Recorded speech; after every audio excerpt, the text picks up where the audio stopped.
अस्सलामुअलैकुम वरहमतुल्लाहि वबरकातुहू। बिस्मिल्लाहिर्रहमानिर्रहीम। लास्ट क्लास में कंपनी लॉ में मैंने आप लोगों को कुछ बातें बताई थी, जल्दी से डिस्कस करते हैं और कुछ बातें आप लोगों से पूछता जाता हूँ, ठीक है। मैंने आप लोगों को बताया था कि सर कंपनी में दो किस्म के लोग होते हैं एक्चुअली। एक कहलाता है आपका आर्टिफिशियल पर्सन और एक कहलाता है आपका नेचुरल पर्सन। कंपनी को जो चलाने वाले लोग होते हैं वो कौन होते हैं? नेचुरल पर्सन, हमेशा नेचुरल पर्सन होंगे। और सर कंपनी खुद क्या कहलाती है? कंपनी खुद एक आर्टिफिशियल पर्सन कहलाती है। ऐसे ही सर जो आर्टिफिशियल पर्सन होता है क्या वो किसी दूसरी कंपनी को ओन कर सकता है? बिल्कुल कर सकता है। ओन कैसे करेगा? वो दूसरी कंपनी के शेयर्स को एक्वायर कर लेगा। इसका मतलब उसने दूसरी कंपनी को क्या कर लिया? होल्ड कर लिया, ओन कर लिया या एक्वायर कर लिया। सर क्या कोई नेचुरल पर्सन किसी दूसरी कंपनी के शेयर्स को ओन कर सकता है? कर सकता है। इसका मतलब सर आर्टिफिशियल पर्सन भी ओन कर सकता है और नेचुरल पर्सन भी ओन कर सकता है। ओनरशिप दोनों के पास हो सकती है, आर्टिफिशियल के पास भी और नेचुरल के पास भी। ऐसा ही है। लेकिन अगर मैं आपसे ये कहूं कि सर यहां पर जो हमारा आर्टिफिशियल पर्सन है वो कभी भी कंपनी को मैनेज नहीं कर सकता, किसी दूसरी कंपनी को। यस और नो? यानी कंपनी ए कंपनी बी को मैनेज नहीं कर सकती, कंपनी ए कंपनी बी की डायरेक्टर नहीं बन सकती। यस और नो? लेकिन एक natural person sir company B का डायरेक्टर बन सकता है, ऑब्वियस सी बात है। यस और नो? ये लिखा हुआ आपके पास। फिर मैंने आप लोगों को बताया था एक चीज जिसे हम कहते हैं कि sir separation of ownership and management. यहां पर जो ऑनर है और मैनेजमेंट है ये दोनों अलग अलग होंगे। ऐसा ही है, जो कंपनी को ओन करते हैं वो लोग ज्यादातर मैनेज नहीं करते और जो मैनेज कर रहे हैं वो एक्चुअली ओन नहीं कर रहे हैं। सर इन दोनों के इंटरेस्ट क्या हैं? अलग अलग हैं। तो इनके इंटरेस्ट को हम क्या कर देते हैं? अक्सर बेशतर अलाइंड कर देते हैं। इनके इंटरेस्ट को अलाइंड कैसे करते हैं? शेयर्स की वैल्यू के ऊपर रखकर। ऐसे ही है। फिर मैंने आप लोगों को एक चीज बताई थी, उसे हम कहते हैं परपीचुअल सक्सेशन। परपीचुअल सक्सेशन कंपनी के लिए वर्ड यूज होता है। नेचुरल पर्सन की जो जिंदगी है वो लिमिटेड है या अनलिमिटेड? लिमिटेड है। और सर्टेन है या अनसर्टेन? अनसर्टेन। यार कभी भी खत्म हो सकती है। हमारी जिंदगी कितनी होगी? 40, 45, 50, 60, 70 मैक्स। यस और नो? लेकिन इसके बाद सर आपने मर जाना है। लेकिन कंपनी जो होती है वो 500 साल पुरानी, 1000 साल पुरानी, 1500 साल पुरानी, 1800 साल पुरानी भी हो सकती है। ऐसा ही है। तो कंपनी जो है वो क्या हो सकती है? वो एक लंबे अरसे के लिए होती है। कंपनी का वाइंडिंग अप होता है और इंसान की, नेचुरल पर्सन की डेथ होती है। कंपनी इनकॉर्पोरेट होती है और नेचुरल पर्सन बॉर्न होता है। ऐसा ही है। तो ये वर्ड्स आपको पता है। फिर मैंने आप लोगों को क्या बताया था? फिर मैंने आपको बताया था इसके बाद कि सर यहां पर जो ऑनरशिप का जो ट्रांसफर होना है वो आसान है या मुश्किल है? Transfer of ownership. Transfer of ownership का मतलब क्या है? That is transfer of shares. यार यहां पर शेयर्स का ट्रांसफर करना आसान है मुश्किल? अब तो बहुत आसान हो गया है, डिजिटलाइज्ड हो गया है। मैंने सिर्फ एक क्लिक किया, सेल इतने इतने नंबर ऑफ शेयर्स, इतना प्राइस, एंटर, बिक गए। इसका मतलब ऑनरशिप ट्रांसफर करना क्या हो गया? बहुत ही आसान हो गया। तो इट मींस लोगों के आने और लोगों के जाने से हमें किसी भी किस्म का कोई फर्क नहीं पड़ता। हमें किसी भी किस्म का कोई फर्क नहीं पड़ता। इट मींस कि sir number of share holders ज्यादा हो जाए, नंबर ऑफ शेयर होल्डर्स कम हो जाए, डायरेक्टर्स ज्यादा हो जाए, डायरेक्टर्स कम हो जाए, इससे कंपनी की साख पे, रूट्स पे किसी भी किस्म का कोई फर्क नहीं पड़ता है। ऐसा ही है। फिर मैंने आपको कंपनी की कुछ टाइप्स बताई थी। एक मैंने आपको बताया था सर लिमिटेड बाय शेयर्स, याद आ रहा है? सर वो कंपनी जो कि लिमिटेड बाय शेयर्स का मतलब क्या है? लिमिटेड बाय शेयर्स में मैंने आपको 3 बातें बताई थी। एक fully paid, unpaid, partial paid. Fully paid 2017 के हिसाब से अब हमेशा क्या होगा? अब हमेशा क्या होगा? Fully paid. 2017 के हिसाब से अब हमेशा क्या होगा? टाइम नहीं पता ना तेरे को।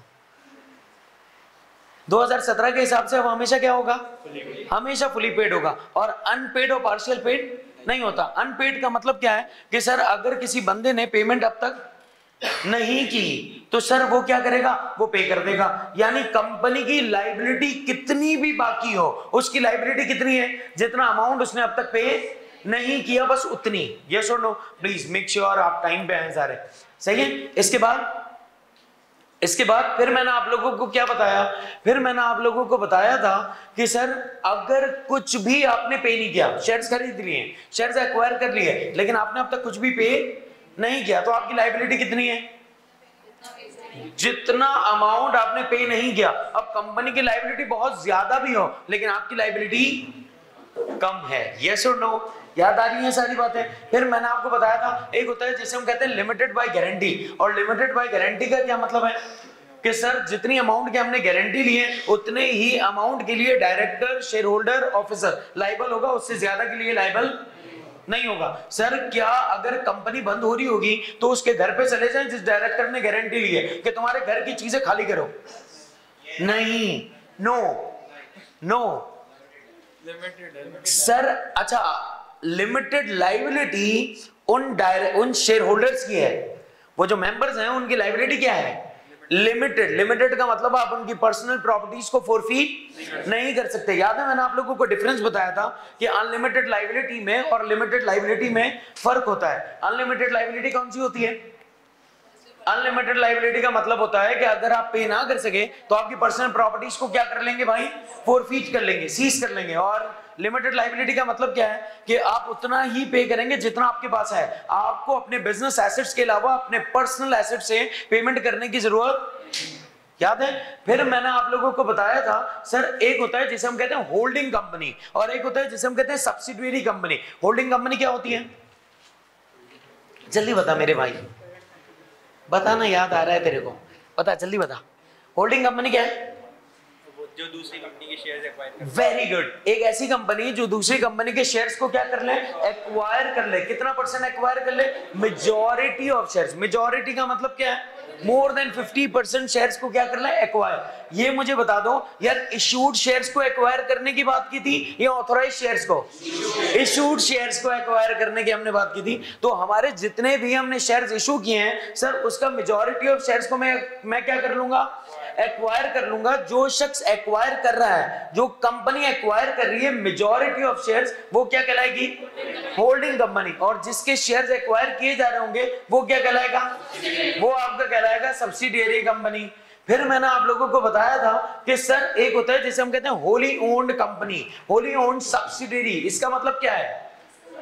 वेरी गुड, जिसके इशूड शेयर्स 100% क्या कर लिए जाएं? एक्वायर कर लिए जाएं, उसे हम क्या कहते हैं? उसे हम कहते हैं होली ओन्ड सब्सिडियरी। फिर मैंने आपको बताया था सर एक होता है हमारे पास प्राइवेट कंपनी, एक होती है हमारे पास पब्लिक कंपनी। यस और नो? प्राइवेट कंपनी सर वो कंपनी होती है जो पब्लिक कंपनी नहीं होती है। तो फिर प्राइवेट कंपनी के अंदर तीन ऐसी चीजें हैं जो प्राइवेट कंपनी को मुनफरिद करती है। तीन चीजें, one is LRP। LRP, what is L? Limitation. What is R? Restriction. What is P? That is prohibition. Limitation क्या है? Limitation क्या है? Limitation क्या है? सर हम 50 से ज्यादा नहीं हो सकते। अब 50 से ज्यादा के अंदर कौन कौन से लोग आ सकते हैं 50 के अंदर? सर वो लोग अगर share holders combined share holders होंगे तो फिर हम उनको कितना काउंट करेंगे? 1 काउंट करेंगे। एम्प्लॉइज को इसमें काउंट नहीं करेंगे। यस और नो? इनका शेयर होल्डर होना जरूरी है। याद आ रहा है? इसके बाद फिर मैंने रिस्ट्रिक्शन में आपको क्या बताया था? रिस्ट्रिक्शन क्या है कि आप शेयर्स क्या करोगे? पब्लिक नहीं, आप शेयर्स क्या करोगे? आप ट्रांसफर करोगे, लेकिन किन को? जो इंटरनल आपके शेयर होल्डर्स है सिर्फ उनको। That is restriction. और प्रोहिबिशन क्या है कि आप जनरल पब्लिक को इनवाइट नहीं कर सकते। मुझे सिर्फ इतना बता दें कि सर रिस्ट्रिक्शन में और प्रोहिबिशन में क्या फर्क है? एक हैंड रेज करेंगे और बता देंगे। बता दो, रिस्ट्रिक्शन में और प्रोहिबिशन में फर्क बता दो। शाबाश, बहुत आसान है, आपको पता है। बहुत ही आसान सा एक फर्क है, आप सही बोल रहे हो, लेकिन डिफरेंस बहुत ही। सर रिस्ट्रिक्शन में आपको अप्रूवल लेनी पड़ती है और प्रोहिबिशन के आप काम कर ही नहीं सकते। Very good. रिस्ट्रिक्शन में आपको परमिशन लेनी पड़ेगी। रिस्ट्रिक्शन के अंदर आपको क्या करना पड़ेगा? परमिशन लेनी पड़ेगी। भाई 3 बजे क्लास है, तो माशाल्लाह। चलो चलो चलो चलो चलें जी, बैठ जाओ प्लीज, सेटल हो जाए। रिस्ट्रिक्शन में और प्रोहिबिशन में फर्क क्या है कि रिस्ट्रिक्शन में हम क्या कर रहे होते हैं, हमें परमिशन लेनी पड़ती है किसी भी काम के करने की। अगर परमिशन मिल गई तो ठीक है, अगर परमिशन नहीं मिली तो आप वो काम नहीं कर सकते हो। प्रोहिबिशन में तुम कर ही नहीं सकते, परमिशन लेने भी नहीं आना। यस और नो? जैसे कोई बंदा बोले मैं शराब पी लूं, नहीं भैया, आप प्रोहिबिशन है, आप पी नहीं सकते, बिल्कुल मना है आपको। डन। फिर मैंने आपको बताया था एक जिसे हम कहते हैं पब्लिक कंपनी। अच्छा, एसएमसी कंपनी के बारे में पता है? सर लोग सोल प्रोप्राइटरशिप की तरफ नहीं जा रहे और सिंगल मेंबर कंपनी की तरफ जा रहे हैं। सिंगल मेंबर कंपनी की तरफ जाने की सिर्फ और सिर्फ एक वजह, सर उसकी लायबिलिटी लिमिटेड है। बस इस वजह से हम कहां पे चले आते हैं, एसएमसी पे चले जाते हैं। फिर मैंने आप लोगों को एक चीज और बताई थी, इसे हम कहते हैं sir public company. Public company हमारे पास कितनी किस्म की है? दो, one is listed, other one is unlisted. Sir क्या मैं किसी भी कंपनी का नाम देख के बता सकता हूं कि ये कंपनी है और ये कौन सी कंपनी है? बिल्कुल बता सकते हैं, लिए ना क्लासेस। हम क्या कंपनी का नाम देख के बता सकते हैं कि कौन सी कंपनी है और ये कौन सी टाइप है? बिल्कुल बता सकते हैं, कोई मसला है इसमें? फिर पब्लिक सेक्टर कंपनी कौन सी होती है? पब्लिक सेक्टर कंपनी कौन सी है? एक ऐसी कंपनी सर जिसके मेजॉरिटी ऑफ शेयर्स क्या किए होंगे, एक्वायर किए होंगे। किसने? गवर्नमेंट ने। जिसके मेजॉरिटी ऑफ शेयर्स किसने एक्वायर किए? गवर्नमेंट ने। वो आपकी कहलाती है पब्लिक सेक्टर कंपनी। याद आ रहा है? फिर मैंने आप लोगों को फॉरेन कंपनी के बारे में बताया था। क्या तीन बातें याद आनी चाहिए, जैसे ही फॉरेन कंपनी का नाम आएगा कितनी बातें याद आ जाएंगी? तीन बातें। वो तीन बातें कौन सी थी? पहला, इनकॉर्पोरेट कहां पे हुआ होगा? आउटसाइड पाकिस्तान। फिर बिजनेस एक्टिविटी कहां पे होगी? पाकिस्तान में। और इसका ऑफिस भी कहां पर होगा? पाकिस्तान के अंदर भी ऑफिस। याद आ गया? एग्जामिनर इंशाल्लाह आपसे पूछेगा, आपको चीजें याद होंगी, आप बता सकेंगे। हाँ, एक्सेलेंट, इंशाल्लाह। कोई सवाल पूछना चाहते हैं तो पूछें, देखें कोई ऐसी चीज जो आपको पूछनी हो मुझसे। एक आधा हफ्ता लगेगा, 2 हफ्ते।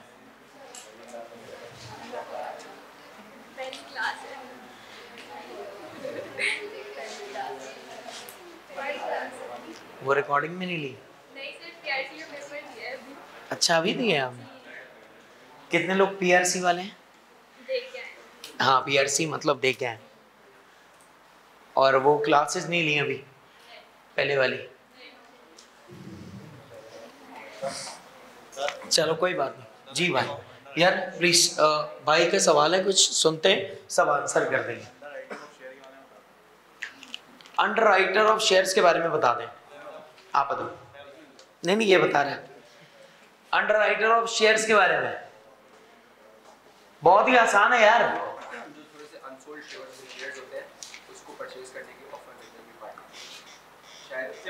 वो बैंक नहीं, वो वाली ज्यादातर बैंक होते हैं अंडर राइटर ऑफ शेयर्स।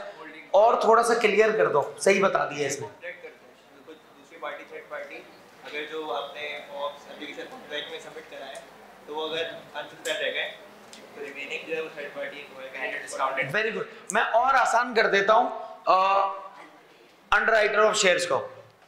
जो हमारे अनसब्सक्राइब शेयर्स हैं मार्केट के अंदर, हमारा पहले से कॉन्ट्रैक्ट हुआ होता है, जिससे कॉन्ट्रैक्ट हुआ होता है उसे हम कहते हैं अंडर राइटर ऑफ शेयर्स। और वो क्या करते हैं, वो हमारे शेयर्स एक डिस्काउंट वैल्यू पे या मार्केट से कम वैल्यू के ऊपर वो लोग क्या कर लेते हैं, एक्वायर कर लेते हैं हमसे। वो अंडर राइटर ऑफ शेयर्स हैं। नई बातें बताओ, रेडी? चल बिस्मिल्लाहिर्रहमानिर्रहीम। प्लीज बिल्कुल अटेंटिव हो जाइएगा मेरे भाई, बिल्कुल अटेंटिव। हाँ, चलें। अपने पास आप आज लिखेंगे बॉडी कॉर्पोरेट, बॉडी कॉर्पोरेट। जी, बॉडी कॉर्पोरेट। बिल्कुल नई बात है। हाँ, टेंशन नहीं लेनी है, हमें आता है, पता है, नहीं पता है, लिखना शुरू कर देना बस। सर बॉडी कॉर्पोरेट क्या होता है?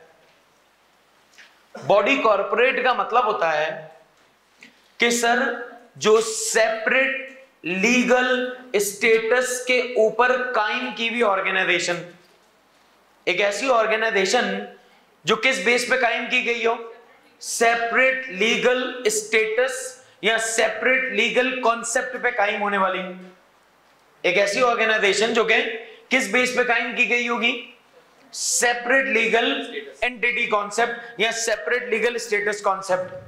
अब सर जब भी कभी वर्ड बॉडी कॉर्पोरेट आएगा आपके दिमाग में 3 बातें आनी चाहिए। किस बेस पे कायम की हुई है, सेपरेट लीगल स्टेटस या सेपरेट लीगल कॉन्सेप्ट के तहत कायम की हुई एंटिटी या ऑर्गेनाइजेशन। देखो ना, आओ भाई सर, रेडी ना सर। बॉडी कॉर्पोरेट को 3 बातों में आप समझ लें कि बॉडी कॉर्पोरेट के लिए 3 चीजें हैं जो आपको याद रखनी है। सबसे पहला, company incorporated in Pakistan under company law या under company act. Companies incorporated in Pakistan under companies act.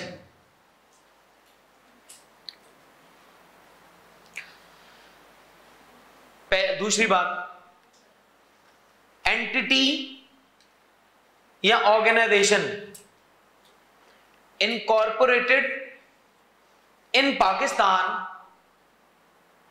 Company और एंटिटी या organisation incorporated in Pakistan under any other law, under any other law. Sir पहला तो आपको पता है, पहला क्या है, कंपनीज एक्ट के तहत जो भी कायम हुआ है वो सेपरेट लीगल स्टेटस के तहत तो कायम की गई हैं। कंपनीज सेपरेट लीगल स्टेटस के तहत कायम की हुई हैं, यस और नो। कंपनीज किस बेस पे आपने इनकॉर्पोरेट की हैं, सेपरेट लीगल स्टेटस के तहत, यस और नो, पहली बात। दूसरी, इसने कहा company incorporated in Pakistan under any other law, किसी और लॉ के तहत भी अगर कोई कंपनीज कायम हुई हैं और उनका मकसद सेपरेट लीगल एंटिटी है तो सर वो कौन सी हैं, उसकी कोई एग्जांपल बता दें। लिख लें अपने पास एग्जांपल कौन सी हैं कि जो इनकॉर्पोरेटेड इन पाकिस्तान है लेकिन कंपनी एक्ट के तहत कायम नहीं हुए हुए, वो अंडर एनी अदर लॉ है। वो अंडर एनी अदर लॉ में कौन सी चीजें आ रही है, Modaraba company, Modaraba companies, banking ordinance, banking ordinance,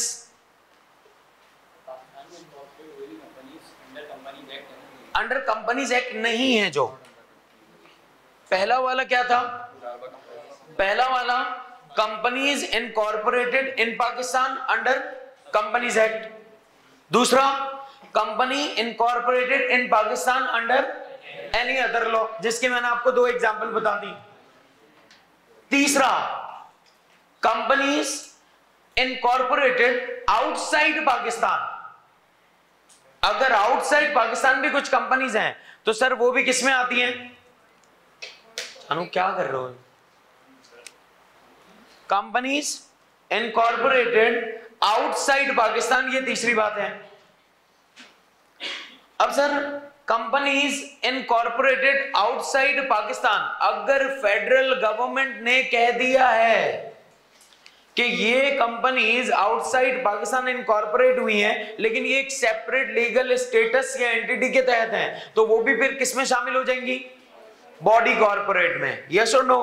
किसने स्पेसिफाई किया वो, if specified by federal government, if specified by federal government.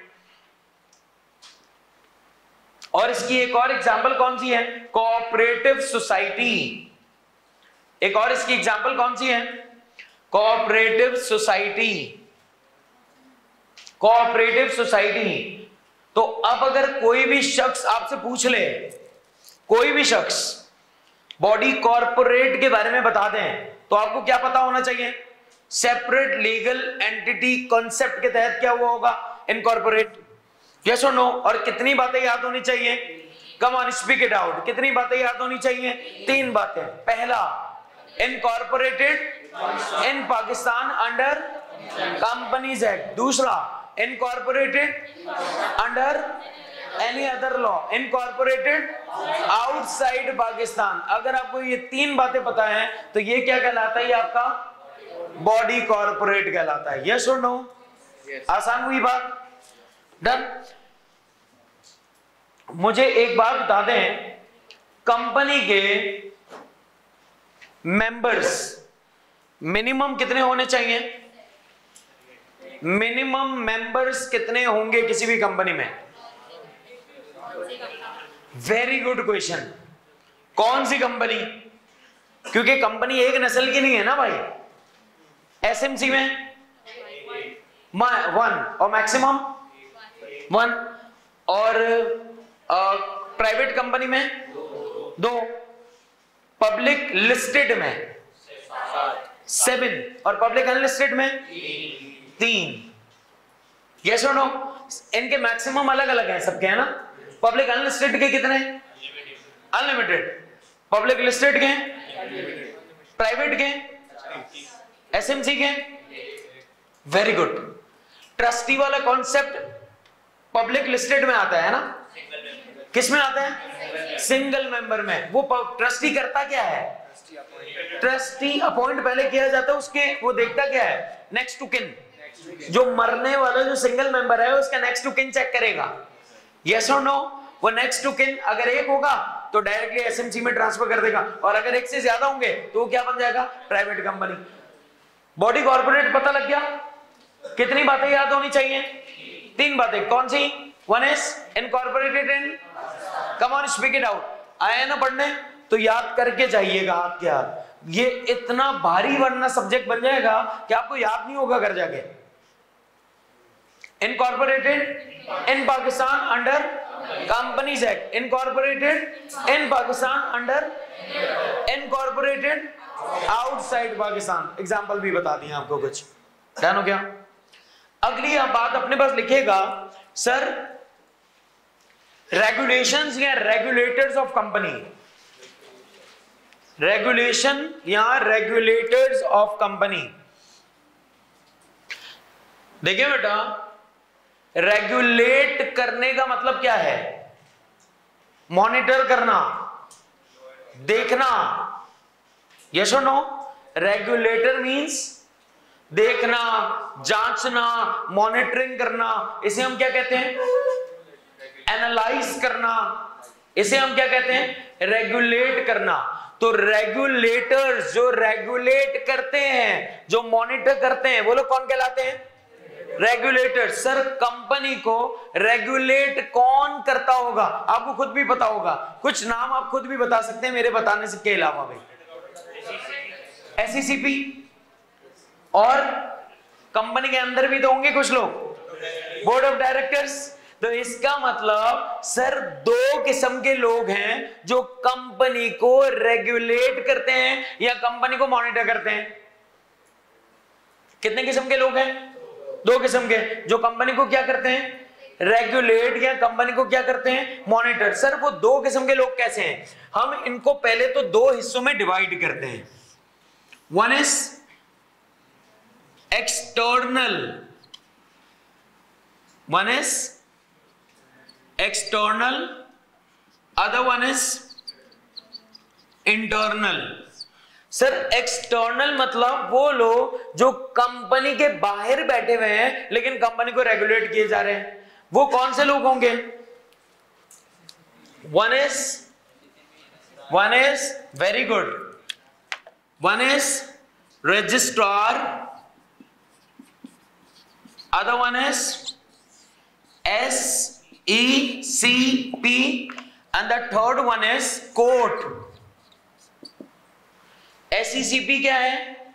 Securities exchange commission of Pakistan. इसको सिक्योरिटी कहना या लिखना ठीक होगा या गलत? गलत। क्यों? क्योंकि सिक्योरिटी वर्ड क्या शो करता है कि आपने किसी लोन के अगेंस्ट में कोई चीज as a security, as a गिरवी रखवाई हुई है, उसे हम बोलते हैं सिक्योरिटी। और सिक्योरिटीज का मतलब that is shares and bonds.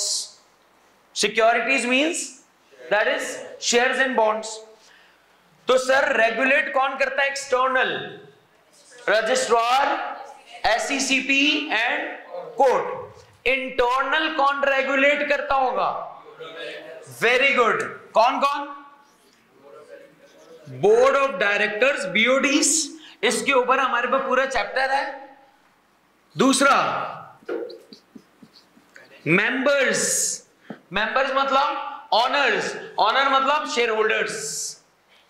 ये लोग रेगुलेट करते हैं, सही है?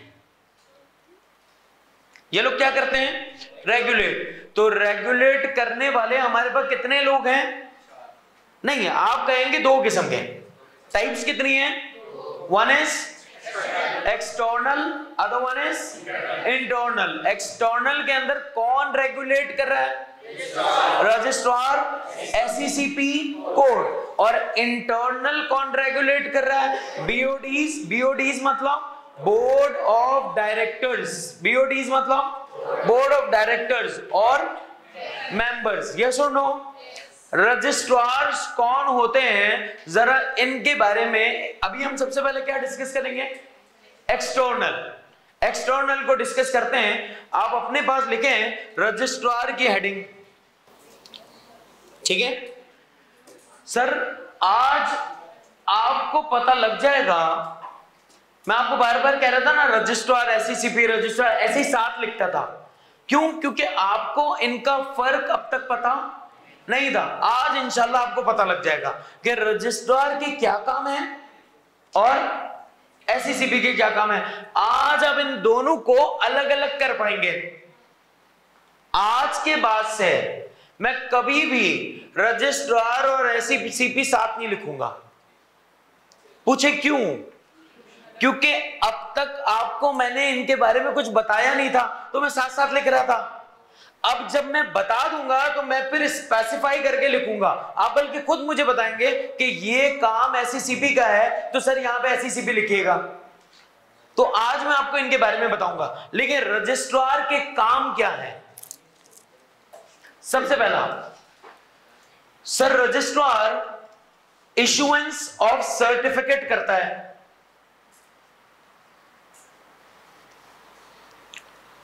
अब आपके दिमाग में क्या आएगा? सर सर्टिफिकेट का मतलब कौन सी? कोई पैदाइश की सर्टिफिकेट, शेयर्स की सर्टिफिकेट, मरने की, इंसानों के नादरा की सर्टिफिकेट इशू कर रहा है। क्या करता होगा ये दो किस्म की सर्टिफिकेट इशू करता है। One is incorporation certificate and the other one is commencement certificate. दोनों में फर्क है, दोनों का मतलब बताता हूं। One is incorporation certificate, other one is commencement certificate. तुम लोग के पीछे क्यों बैठे हो सारे? क्या आगे जाओ? अरे ज्यादा सही है, ऐसे मेरी नजर में रहोगे क्या कर रहे हो क्या नहीं। जाओ चलो आगे आओ, उठ के आओ। हाँ ना, ये इतनी सीट्स रखी है, बॉस बन के बैठना। चल जल्दी जाओ, सब आएगा समझ में। चलो तुम लोग उठो, आगे दो, चलो जल्दी जल्दी हो। अरे नहीं हो रही यार, बहुत है जगह। चल खड़े हो, जल्दी खड़े हो यहाँ से। हाँ ना, यहाँ जाके बैठो। चलो बेटा आओ जल्दी जल्दी। आप लोगों को देखने के लिए वहां आना पड़ रहा है यार, क्या कर रहे हैं, कुछ कर भी रहे हैं नहीं कर रहे। हाँ आजा आजा। ये रही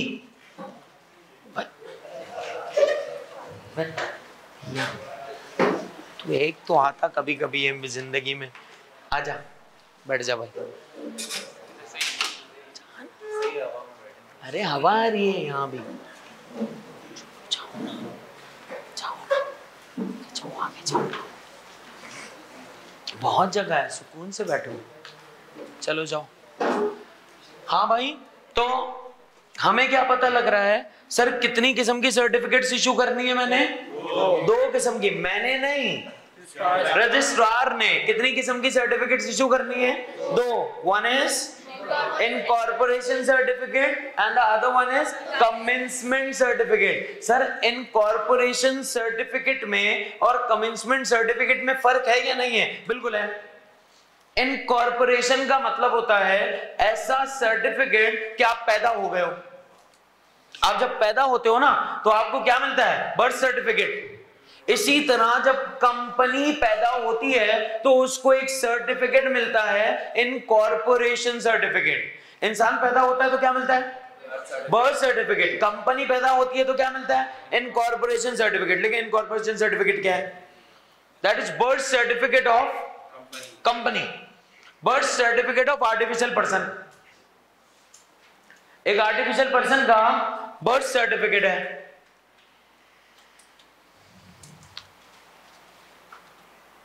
इसी तरह कमेंसमेंट सर्टिफिकेट क्या है? कुछ कंपनीज ऐसी हैं, पब्लिक कंपनी को काम स्टार्ट करने के लिए, बिजनेस को, अपनी बिजनेस एक्टिविटी स्टार्ट करने के लिए एक सर्टिफिकेट चाहिए होता है। पब्लिक कंपनी को अपनी बिजनेस एक्टिविटी स्टार्ट करने के लिए एक सर्टिफिकेट चाहिए होता है। उस सर्टिफिकेट का नाम होता है कमेंसमेंट सर्टिफिकेट। दो किस्म की सर्टिफिकेट्स हैं, है ना? वन इज, मेरे भाई बता कौन सा?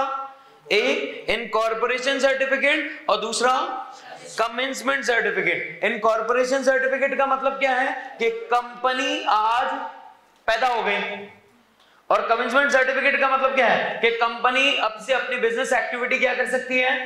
स्टार्ट कर सकती है। यस और नो?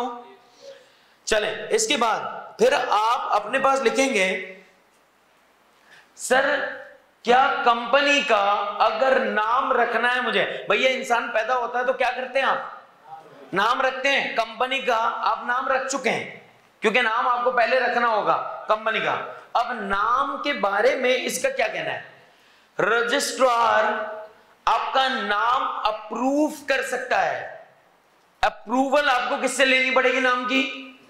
रजिस्ट्रार से। रजिस्ट्रार आपके नेम को, कौन से नाम को? कंपनी के नेम को क्या करेगा? अप्रूव करेगा। क्या करेगा? अप्रूव करेगा।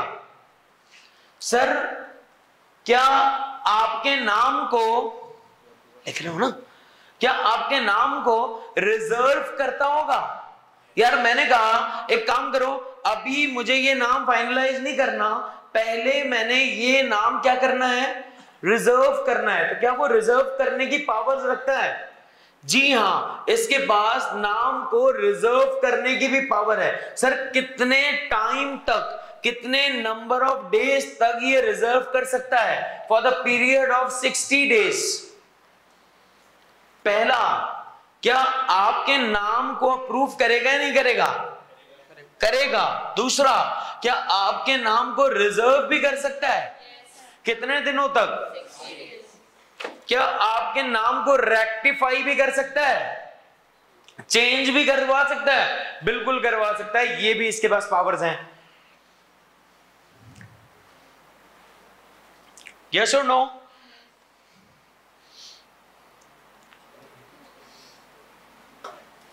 डन? आपके नाम को रेक्टिफाई करवा सकता है, चेंज करवा सकता है, बिल्कुल करवा सकता है। इसके पास ये भी पावर्स हैं।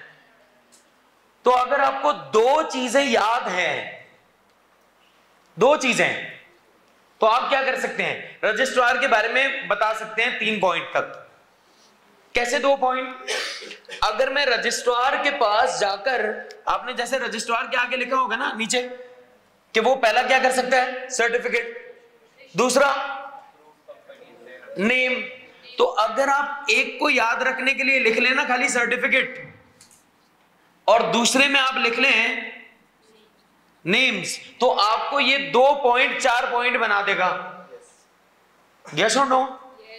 अगली बात फिर आप अपने पास लिखें सर ये अप्रूव करता है डॉक्यूमेंट्स ये क्या अप्रूव करता है? डॉक्यूमेंट्स। अब मुझे बहुत अच्छा लगेगा अगर आप मुझे बता देंगे कि मैंने आपको कुछ डॉक्यूमेंट्स के बारे में बताया था।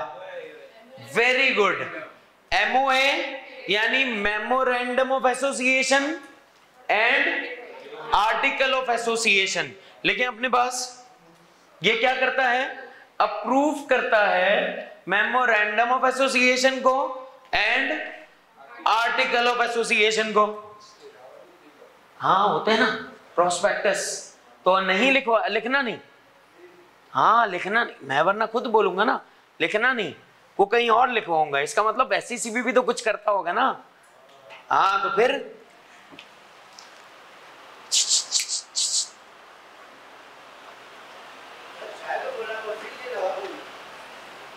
पानी भिजवा दे अहमद भाई को। अहमद भाई वीडियो बना लो।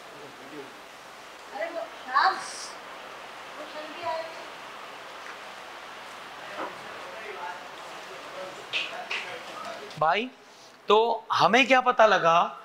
हमें ये पता लगा कि सर रजिस्ट्रार के काम क्या है? एक काम रजिस्ट्रार क्या करेगा? Approval of documents. वो डॉक्यूमेंट्स कौन सा? मेमोरेंडम ऑफ एसोसिएशन एक डॉक्यूमेंट, दूसरा आर्टिकल ऑफ एसोसिएशन। इनको क्या करेगा? अप्रूव करेगा। क्या करेगा? इनको अप्रूव करेगा। सर क्या यही करेगा? ये एक और काम भी करता है इन डॉक्यूमेंट्स के साथ। इन डॉक्यूमेंट्स को ऑल्टर अगर करवाना हो, चेंजेस अगर करवानी हो, तो चेंज भी कहां से होगा?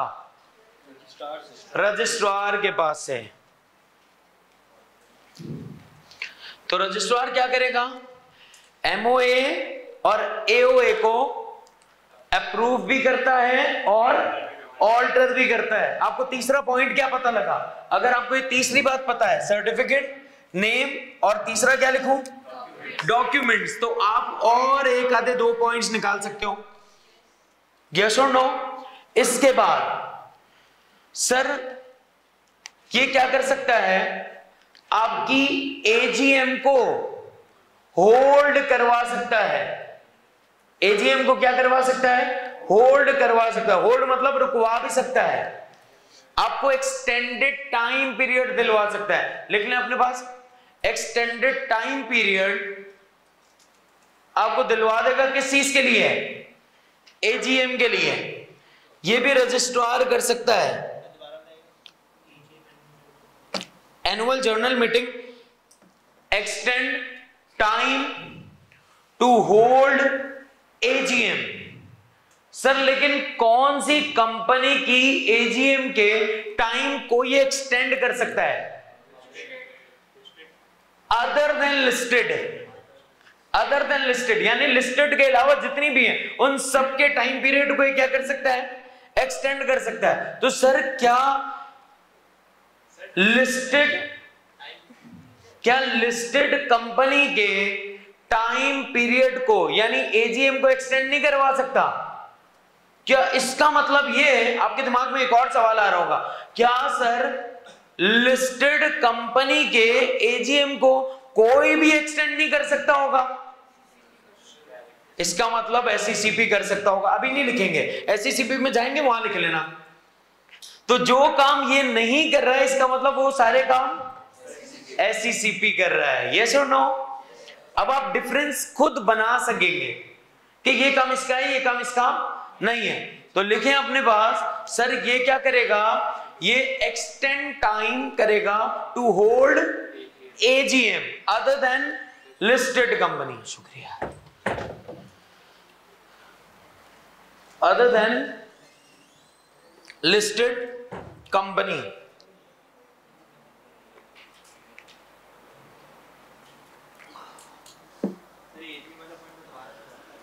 एनुअल जर्नल मीटिंग, मैंने ये कहा कि AGM के टाइम पीरियड को ये क्या कर सकता है? ये एक्सटेंड कर सकता है। क्या कर सकता है? एक्सटेंड कर सकता है। ठीक है, डन हो गया। अब यार अपने पास लिखे हैं रिकॉर्ड्स ऑफ, जानी records of mortgage and pledge. और ये काम क्या करता है registrar? Records of mortgage and pledge, ये उन मॉर्गेज एंड प्लेज के रिकॉर्ड्स को भी क्या करता है, अपने पास रखता है। मॉर्गेज एंड प्लेज के रिकॉर्ड्स को भी क्या करेगा। अब सर मॉर्गेज एंड प्लेज का जरा मतलब सुन लें, याद आ रहा है मैंने आप लोगों को प्लेज के बारे में बताया था, नहीं बताया, अभी बताता हूं सुने। प्लेज का मतलब होता है कोई चीज गिरवी रखवाना। प्लेज मींस कोई चीज गिरवी रखवाना, किसके अगेंस्ट में, लोन के अगेंस्ट में। प्लेज मींस कोई चीज लोन के अगेंस्ट में गिरवी रखवाना। मॉर्गेज का मतलब भी यही है, लोन के अगेंस्ट में कोई चीज गिरवी रखवाना। तो सर फर्क क्या है दोनों में, वहां पर जो हम गिरवी रखवा रहे होंगे प्लेज में, वहां हम गिरवी क्या रखवा रहे होंगे, मूवेबल गुड्स या मूवेबल प्रॉपर्टी। प्लेज के अंदर हम क्या गिरवी रखवा रहे होते हैं, मूवेबल गुड्स या मूवेबल प्रॉपर्टी। और सर मॉर्गेज में हम क्या गिरवी रखवा रहे होते हैं, इमूवेबल गुड्स या इमूवेबल प्रॉपर्टी। क्या गिरवी रखवा रहे होंगे, इमूवेबल गुड्स या इमूवेबल प्रॉपर्टी हम गिरवी रखवा रहे होंगे। तो इसका मतलब कि सर ये डॉक्यूमेंट जो हैं प्लेज के या मॉर्गेज के, ये जो रिकॉर्ड्स हैं सर, इनको क्या कर सकता है, इनको इंस्पेक्ट भी कर सकता है, इनको एक्सेस भी कर सकता है।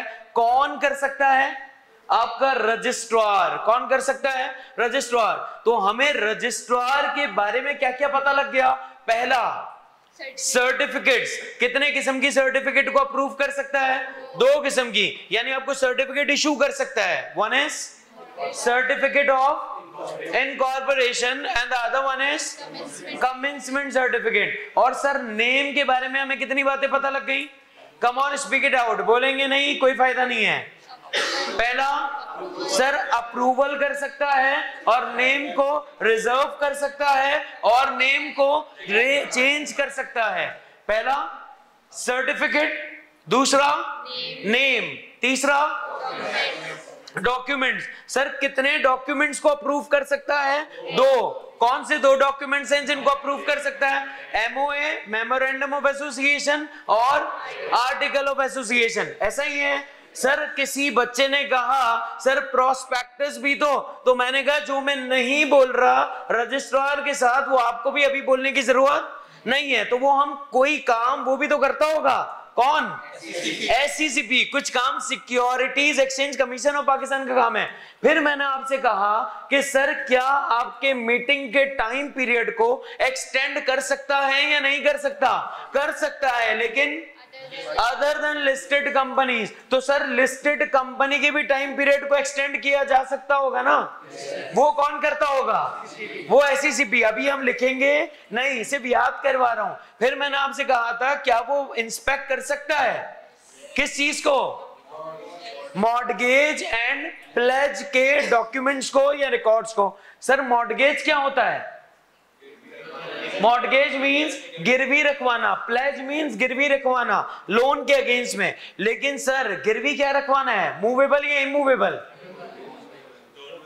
दोनों। प्लेज में मूवेबल और मॉर्गेज में इमूवेबल। यस और नो, एक्सीलेंट। फिर आप अपने पास और बातें लिखेंगे,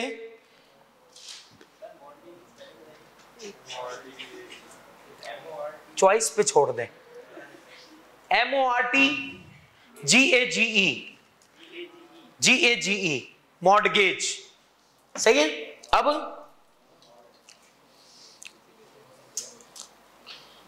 और ये क्या कर सकता है सर, ये नोटिस रिसीव कर सकता है, रिसीव लिखे अपने पास, receive notices, receive notices, receive notices किस चीज के बारे में, कोई भी नोटिसेस रिसीव कर सकेगा, यानी कंपनी से कॉरेस्पॉन्डेंस में नोटिसेस रिसीव करेगा। कंपनी इनको रिकॉर्ड्स या बुक्स कौन कौन सी भेज सकती है, अपने फाइनेंशियल स्टेटमेंट्स, मॉर्गेज के रिकॉर्ड्स और प्लेज के रिकॉर्ड्स। तो रिकॉर्ड्स हमारे पास कौन कौन से हैं, हमारा प्लेज, हमारा मॉर्गेज, कि हमने कौन सी चीजें गिरवी रखवाई हैं, भाई उसको बताने की जरूरत है या नहीं, ये बता दो यार। मैं रजिस्ट्रार को बताऊं या नहीं बताऊं? यार आप अपने घर वालों को हर बात बताते हैं नहीं बताते? क्यों? क्योंकि भैया तुम्हें पैदा किया यार, पाल पोस के बड़ा किया है, तुम्हें कोई देखने वाला नहीं था, तुझे लोग आके लिफाफे दे रहे थे, किसकी? हमारी वजह से, आया ना? लेकिन अब मेरी वजह से क्यों देंगे तेरे को, तू ऐसे नहीं कर। तो इसका मतलब हर बंदे को, तो इसका मतलब अगर तुम्हें कोई लिफाफे मिल रहे हैं, कोई पैसे मिल रहे हैं, तो भाई मम्मी पापा की शक्ल पे मिल रहे हैं ना। तो अभी अगर आप यहां पर देखें, यहां पे इंपॉर्टेंट चीज क्या है कि भैया जब हमने आपको इनकॉर्पोरेशन का सर्टिफिकेट दिया तो सर हम आपसे वो सारे रिकॉर्ड्स भी मंगवाएंगे जो रिकॉर्ड्स आपने बनाए हैं। और वो रिकॉर्ड्स कौन से हैं? वो आपके फाइनेंशियल स्टेटमेंट्स के रिकॉर्ड्स हैं। सही बैठ। हाँ, वो आपके फाइनेंशियल स्टेटमेंट्स के रिकॉर्ड्स हैं और आपके प्लेज के रिकॉर्ड्स हैं, आपके मॉर्गेज के रिकॉर्ड्स हैं। तो अगर मैं ये लिख दूं यहां पे रिकॉर्ड्स, तो आपको 3 बातें याद आ जाएंगी। कौन सी? Financial statement, notices, pledge, mortgage. Yes और नो? लेकिन अपने पास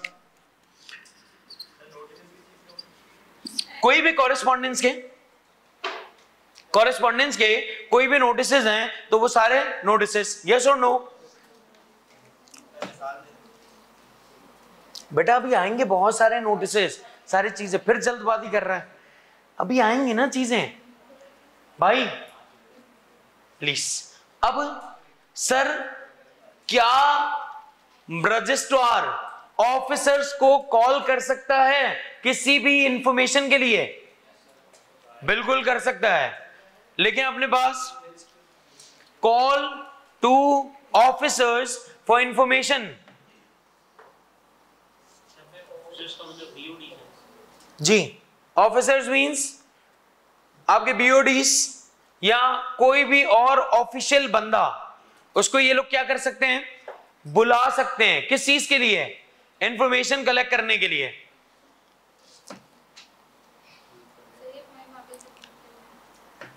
ठीक है, मैंने आपसे ये कहा कि सर आप क्या कर सकते हैं, रजिस्ट्रार के पास ये पावर्स हैं कि वो कॉल कर सकता है इंफॉर्मेशन के लिए। किसे? ऑफिसर्स को। किसे? ऑफिसर्स को वो क्या कर सकता है? कॉल कर सकता है, बुला सकता है इंफॉर्मेशन के लिए। यस और नो? अगली बात जरा सुनिएगा। सर क्या इंस्पेक्ट कर सकता है आपके बुक्स एंड अकाउंट्स को? रिपीट, क्या रजिस्ट्रार आपके बुक्स एंड अकाउंट्स को इंस्पेक्ट कर सकता है या नहीं? कर सकता है। सर बुक्स एंड अकाउंट्स में क्या कोई फर्क होता है? आप अलग अलग क्यों बोल रहे हैं?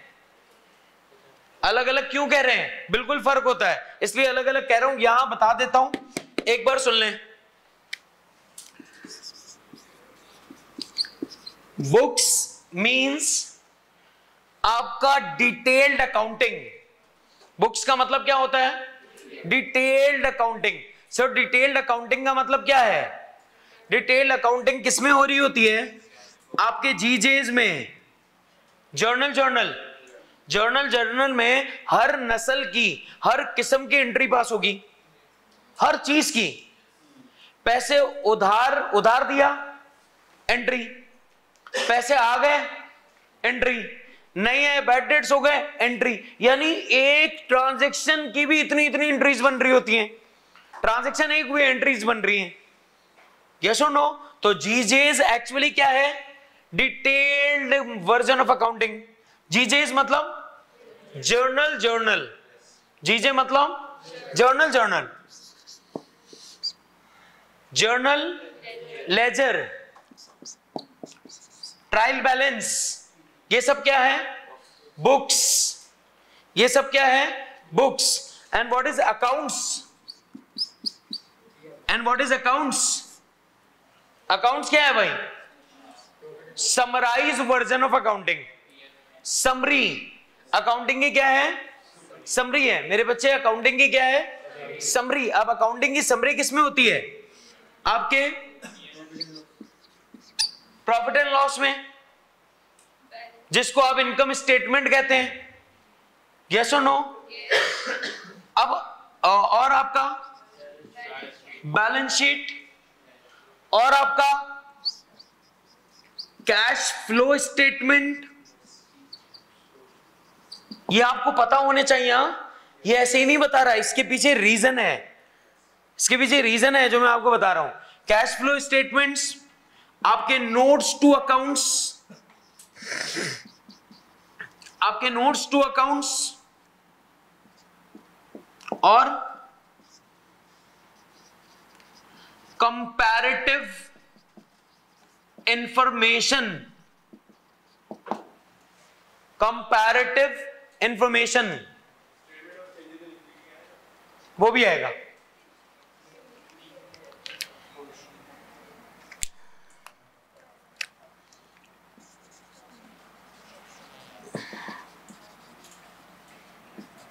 अब जरा सोचें इनके बारे में, आपको कुछ कुछ बातें बता देता हूं। इसमें मैंने क्या कहा, ये क्या है, बुक्स क्या है, डिटेल्ड वर्जन। अकाउंटिंग का क्या है, ये डिटेल्ड वर्जन, ऐसा ही है। अब इसकी एक आसान सी मैं आपको मिसाल बता दूं। यार इनकी सैलरी है 20,000 रुपए, इनकी सैलरी है 30,000, 40, 50, 60, 70, 80, 90, 100, 1 लाख रुपए, ये सबकी अलग अलग सैलरी हैं। अब अकाउंटिंग में जर्नल में एंट्री के पास की भी होगी, salary expense debit, bank credit. Salary expense 30,000 से debit, bank credit. Salary expense 40 से डेबिट। पीएनएल में क्या लिखा हुआ होगा, सैलरी एक्सपेंस 5 लाख से, हाँ या ना, डायरेक्ट सैलरी एक्सपेंस लिखा होगा। इसका मतलब ये नहीं लिखा होगा अस्मा को कितने गए, खतीजा को कितने गए, इकरार को कितने गए, अजहर को कितने गए, कुछ नहीं लिखा। लिखा क्या है, डायरेक्ट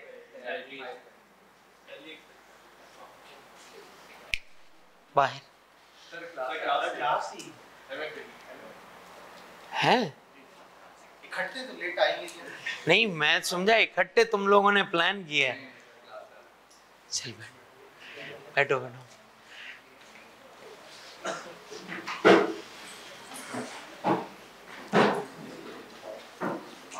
मैं अभी बाहर जाके मालूम भी करता हूँ ये कौन सी क्लास हो रही है, ये अभी करते हैं मालूम।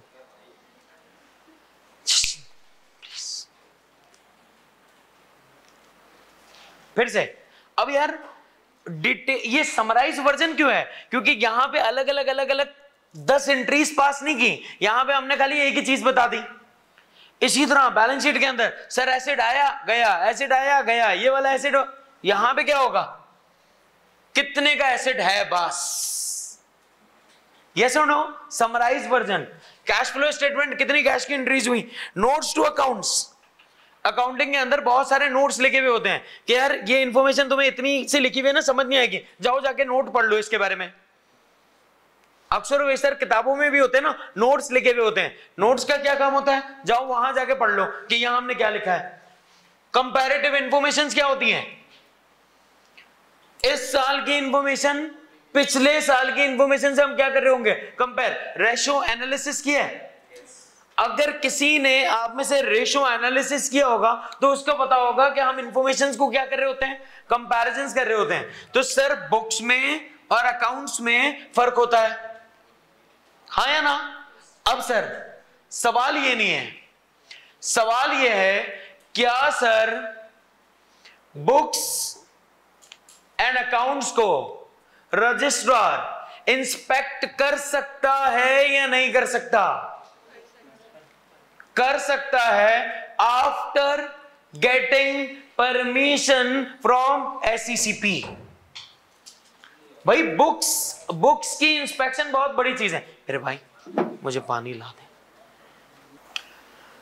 भैया, क्या बुक्स की इंस्पेक्शन हो सकती है या नहीं हो सकती, हो सकती है। कौन कर सकता है, रजिस्ट्रार। लेकिन किससे परमिशन लेनी पड़ेगी, क्योंकि बुक्स, अब सर आपने इससे पहले लिखा है फाइनेंशियल स्टेटमेंट, देखें जरा जाकर कि वो फाइनेंशियल स्टेटमेंट को इंस्पेक्ट कर सकता है। बोला है मैंने? देखिए मैंने आपको इससे पहले क्या कहा कि वो फाइनेंशियल स्टेटमेंट को इंस्पेक्ट कर सकता है, लेकिन बुक्स को इंस्पेक्ट करने के लिए, डिटेल्ड वर्जन ऑफ अकाउंटिंग को इंस्पेक्ट करने के लिए उसको क्या करना पड़ेगा? परमिशन लेनी पड़ेगी। अब समझ आया? बुक्स बहुत इंपॉर्टेंट है ना यार, इतना डिटेल्ड वर्जन है। अकाउंट्स के लिए नहीं, अकाउंट्स तो वो कर सकता है, ये पावर्स है इसके पास। प्लीज अब मुझे जल्दी से रजिस्ट्रार की पावर्स, अगर एग्जामिनर आपको बोला पावर ऑफ रजिस्ट्रार्स क्या है, तो आप क्या बताएंगे? ये वाली बात है। अगर वो बोले फंक्शंस ऑफ रजिस्ट्रार, आप क्या बताएंगे?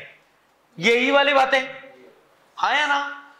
तो अब ये पावर्स में याद रखने की सबसे पहली चीज क्या है? सबसे पहले सर्टिफिकेट, दूसरा नेम, तीसरा डॉक्यूमेंट्स, चौथा रिकॉर्ड्स, पांचवा ऑफिसर्स को बुलाना, एक दूसरा, और बुक्स को क्या करना? इंस्पेक्ट करना। बुक्स को इंस्पेक्ट आप कर सकते हैं, लेकिन SECP की परमिशन से।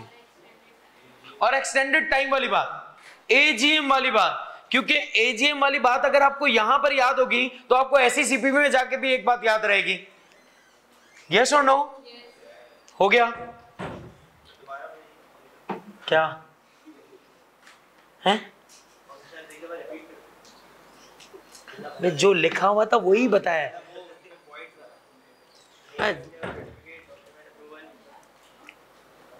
सब तो लिख लिया। इंफॉर्मेशन,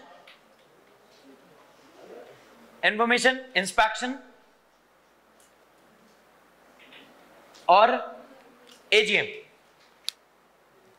ये एक्सटेंडेड टाइम लिख दे खाली। डन? समझ आ गया?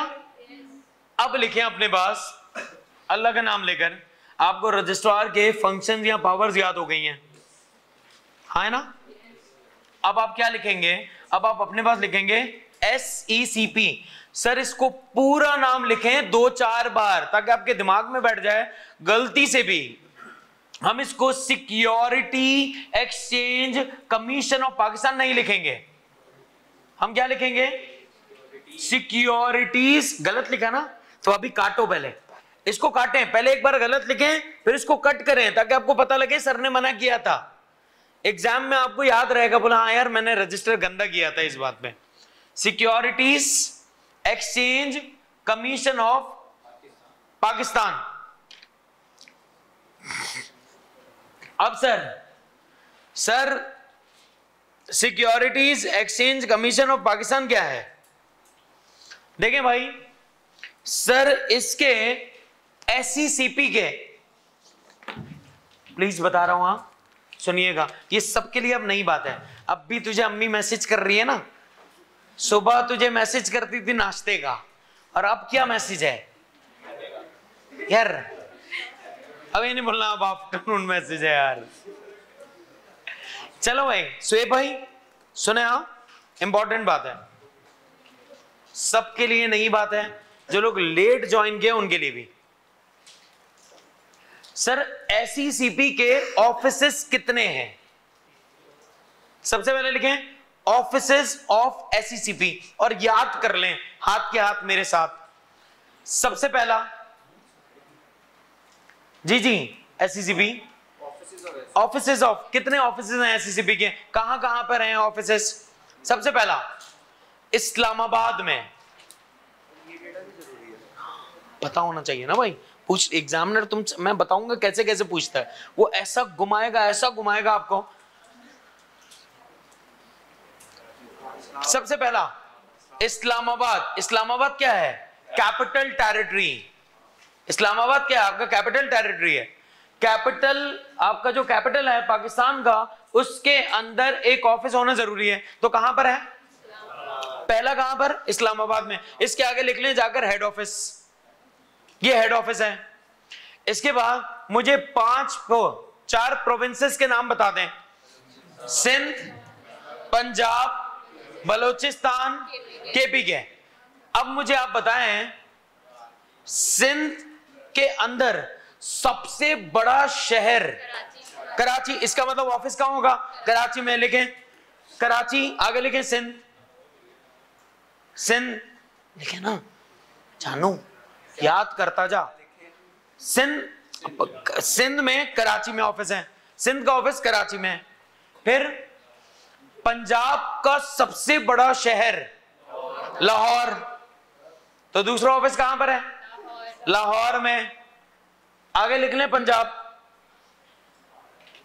बलूचिस्तान में सबसे बड़ा शहर कोयटा, लिख लें अपने पास कोयटा। केपी के सबसे बड़ा शहर पेशावर, लिख लें अपने पास पेशावर।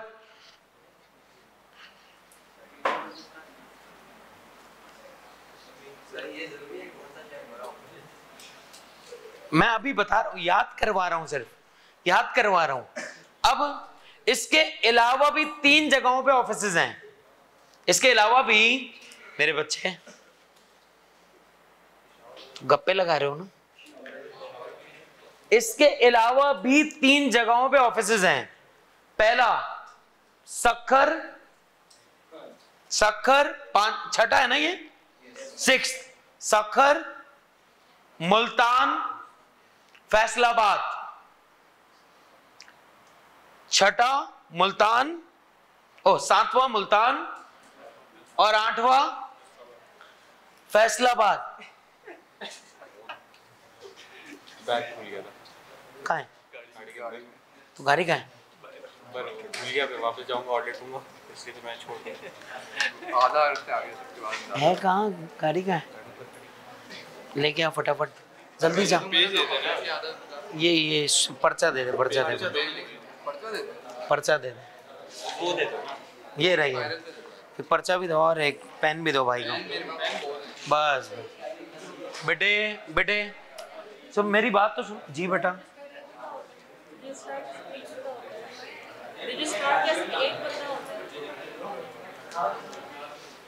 अभी इसको डिस्कस नहीं करते, 2 मिनट के लिए। बेटा सुनो यार,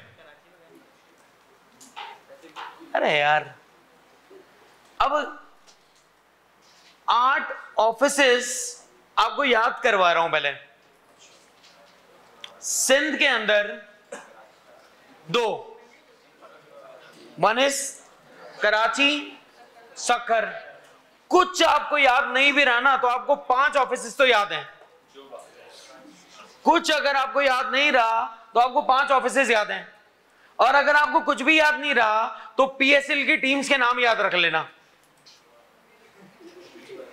पीएसएल में ये सारी टीम्स है ना, मुल्तान है, फैसलाबाद, लाहौर,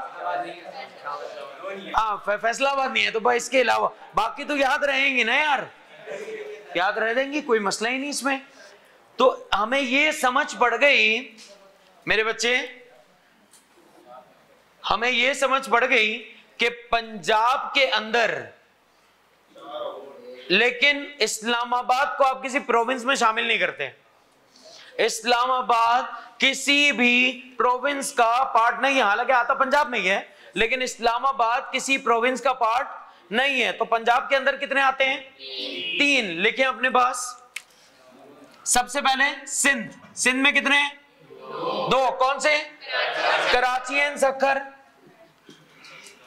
कराची एंड सक्खर। पंजाब में, पंजाब में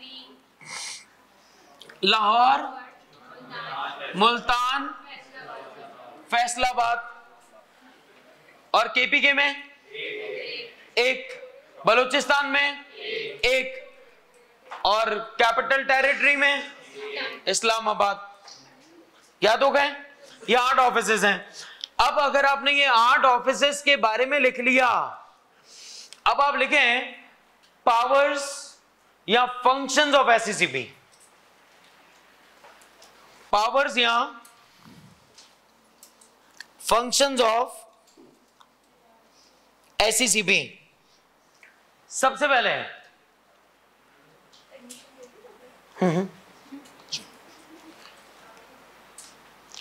सबसे पहली बात सर, सबसे पहला काम क्या है? रजिस्टर करता है। अच्छा, मैं पहले आपसे एक सवाल पूछता हूं यार, कंपनीज को रजिस्टर्ड कौन करता है? रजिस्ट्रार। तो इसका मतलब सर आप ये कह रहे हैं कि कंपनीज को एसईसीपी रजिस्टर्ड नहीं करता, ऐसा ही हुआ ना इसका मतलब? बिल्कुल सही। एक कंपनी को करता है, नॉट फॉर प्रॉफिट ऑर्गेनाइजेशन को, लिखें not for profit organisation, registered not for profit organisation. यानी इसका मतलब कि रजिस्ट्रार किसे रजिस्टर्ड करता होगा? बाकी सारी कंपनीज को रजिस्ट्रार रजिस्टर्ड करता है, ऐसा ही है। और नॉट फॉर प्रॉफिट ऑर्गेनाइजेशन को एसईसीपी।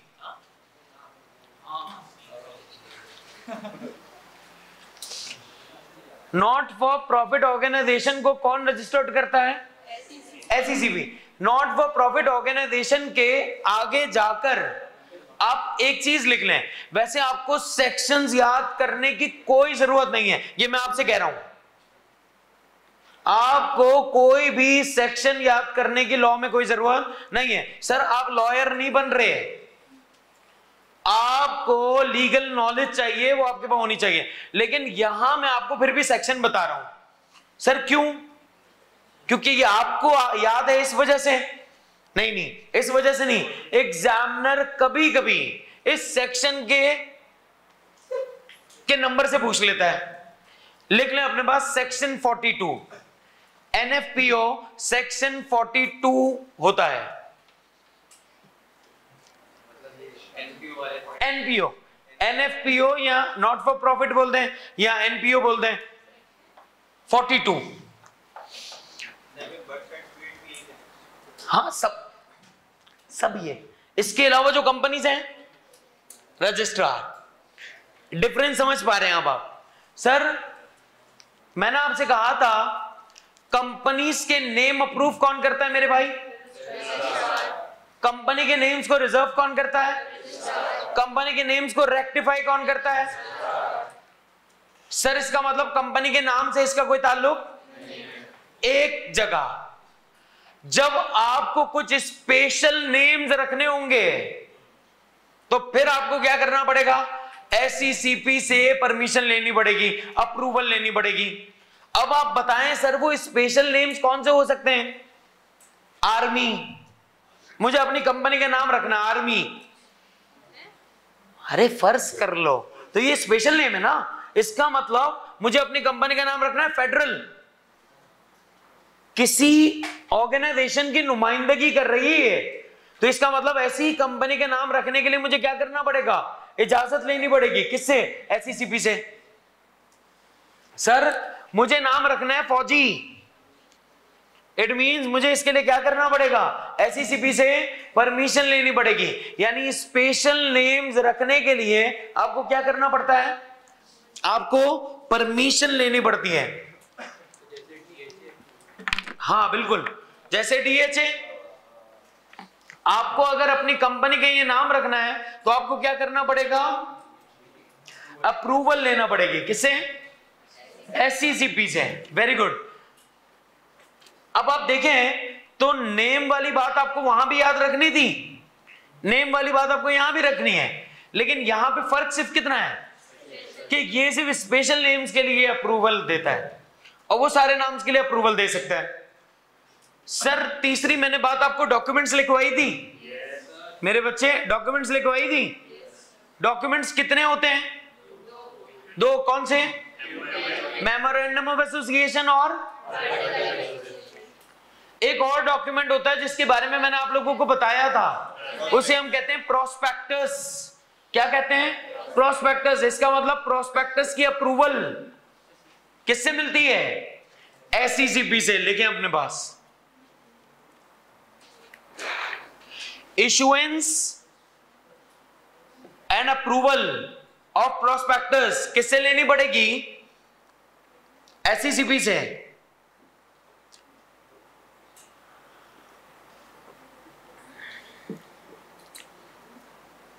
सही है? फिर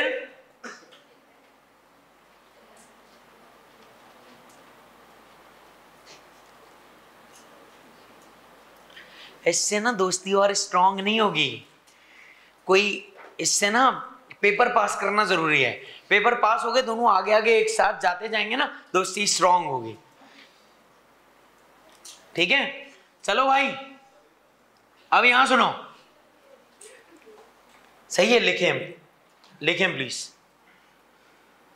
क्योंकि मैं आपको लिंक करके याद करवा रहा हूं। मैं चाहूं तो खाली लिखवा दूं, बोलो लिखो, बेकार हो जाएगा ना, फायदा क्या कि मैं आपके लिए चीज आसान ही ना कर सकूं। तो पहली बात मैंने आपको क्या बताई, क्या सर रजिस्ट्रेशन एसईसीपी करता है? सिर्फ एनबीओ की। क्या सर नाम एसईसीपी अप्रूव करता है? सिर्फ स्पेशल नेम्स। तीसरा, क्या सर डॉक्यूमेंट्स एसईसीपी इशू करता है? सिर्फ एक, कौन सा? प्रोस्पेक्टस। क्या sir extend time SECP time, AGM के टाइम को एक्सटेंड कर सकता है? यस, लेकिन किसके? लिस्टेड कंपनी के। लिखें, extended time to hold AGM only for listed company. सही है? और सर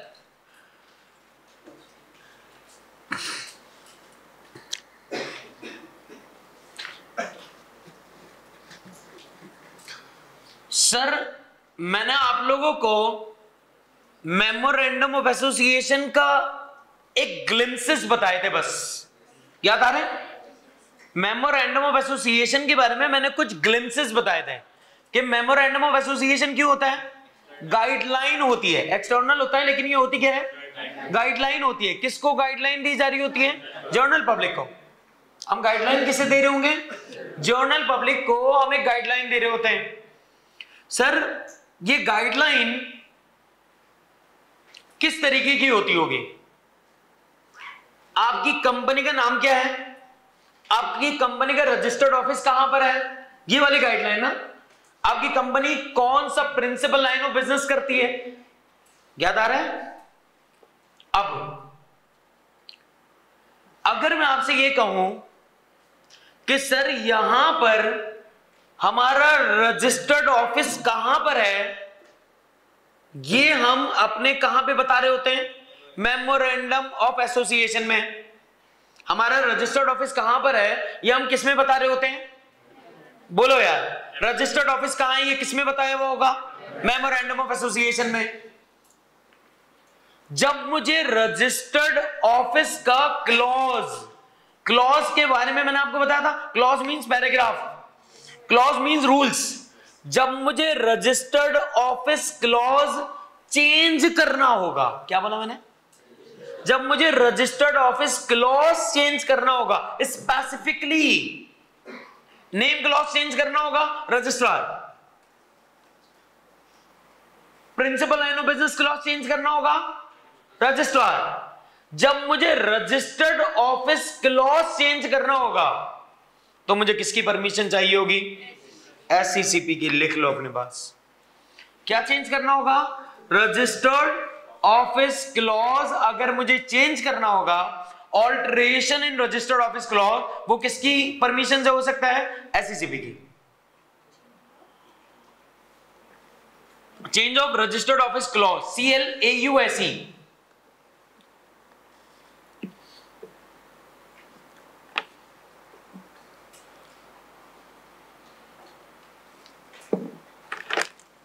आपसे एक सवाल,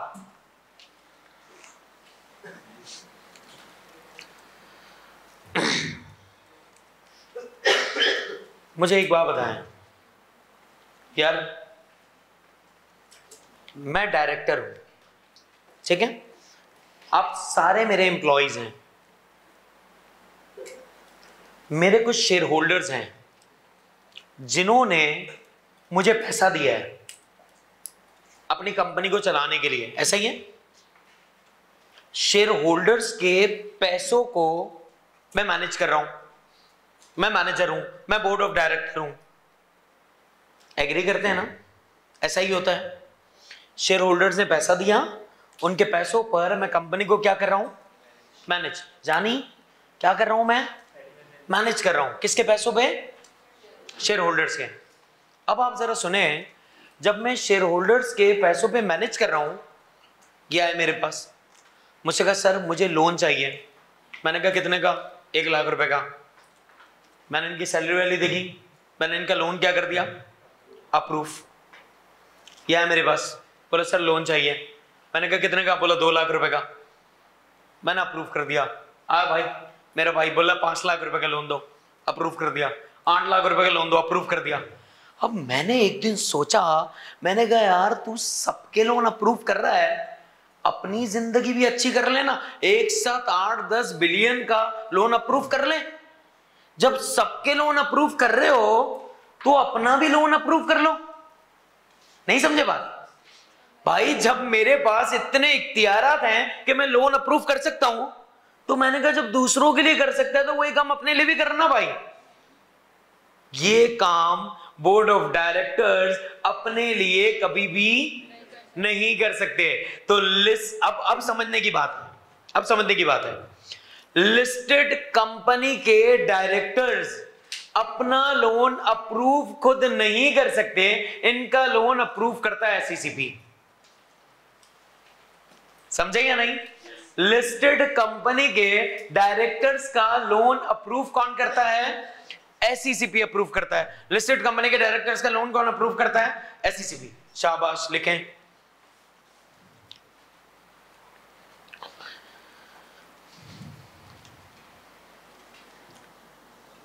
कुछ समझ आया? अब हम डिफरेंस कर सकते हैं कि रजिस्ट्रार और एसईसीपी में फर्क क्या है। ठीक है?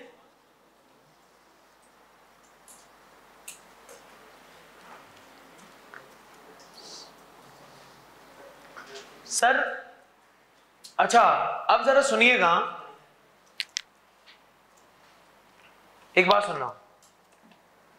अगर मैं आपसे ये कहता हूं,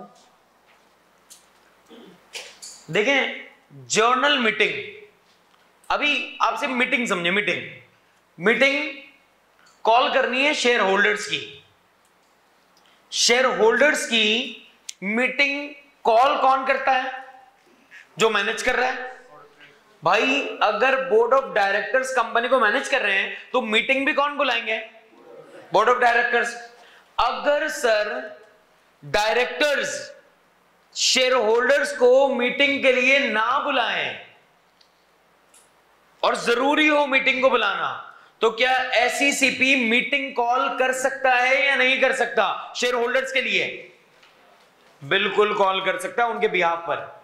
एसईसीपी, मैंने क्या कहा? अगर डायरेक्टर्स ने शेयर होल्डर्स को मीटिंग के लिए ना बुलाया, मीटिंग कॉल ना की, तो एसईसीपी के पास ये पावर्स हैं कि वो क्या कर सकता है? वो मीटिंग कॉल कर सकता है। ओके, लेकिन शाबाश, अभी मीटिंग के बारे में आप लोगों को कुछ पता नहीं है। इंशाल्लाह पता लगेगा, या तो आज लग जाएगा या कल की क्लास में आपको मीटिंग्स के बारे में कुछ पता लगेगा।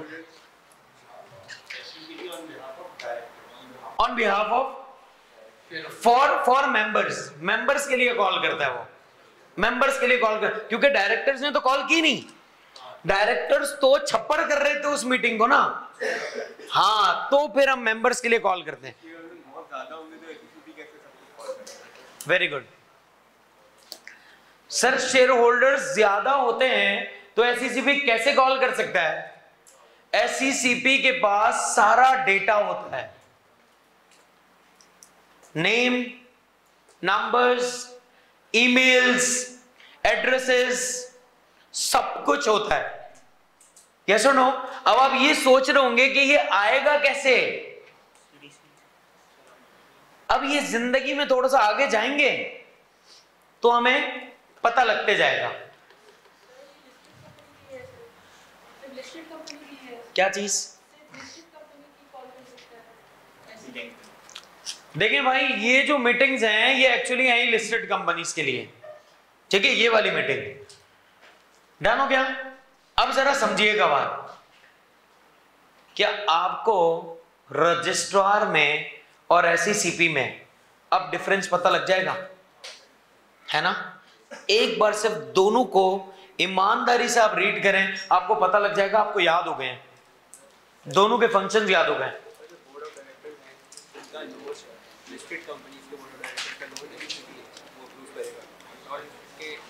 खुद अब बोर्ड करता है। अब आप पूछेंगे सर बोर्ड में कितने लोग होते हैं? बोर्ड में बहुत सारे लोग होते हैं। लिस्टेड बता देता हूं, नहीं पूछना बस, लेकिन बता, आप सुन ले, आप सुन नहीं, अब सुन, जितने एक कंपनी में मिनिमम मेंबर्स होते हैं ना, उतने ही एक कंपनी में मिनिमम डायरेक्टर्स की भी लिमिट है। नहीं समझे? बता, एसएमसी में मिनिमम डायरेक्टर कितने होंगे? एक। मेंबर भी कितने होते हैं? एसएमसी में जवान, एसएमसी में मिनिमम, एसएमसी बोल रहा हूं, प्राइवेट कंपनी में मिनिमम मेंबर्स कितने होते हैं? डायरेक्टर्स भी कितने होंगे? 2। एसएमसी प्राइवेट कंपनी में और पब्लिक कंपनी में, पब्लिक अनलिस्टेड में मिनिमम 3 मेंबर्स, डायरेक्टर्स भी कितने होंगे? पब्लिक लिस्टेड कंपनी में मिनिमम 7 मेंबर्स, तो डायरेक्टर्स भी कितने होंगे? याद हो गया? अब अभी नहीं, डायरेक्टर्स का पूरा चैप्टर पढ़ा हुआ, इतना बड़ा, मैं पढ़ा के थक जाऊंगा और वो खत्म नहीं होगा, इतना बड़ा चैप्टर है? हाँ, वो बहुत लेंथी चैप्टर है। तो सोच उसके बारे में, तो इतनी बातें हैं, इसलिए ना मैं एक साथ ज्यादा बातें आपके सामने खोल के रख दूंगा ना, तो आप उलझ जाएंगे। मैं आपको उलझा नहीं रहा, मैं सुलझाने आया हूं, उलझाने नहीं, वरना आप उलझ गए तो अजीब हो जाएंगे, दीवार में सर मारेंगे। चलो, अब यहां तक बात सही है? कोई सवाल पूछना चाहते हैं तो पूछ लें, रजिस्ट्रार और एसईसीपी के डिफरेंस में। जी, सब कुछ स्पेशल नेम्स के लिए सारी चीजें किसके पास हैं? जी भाई,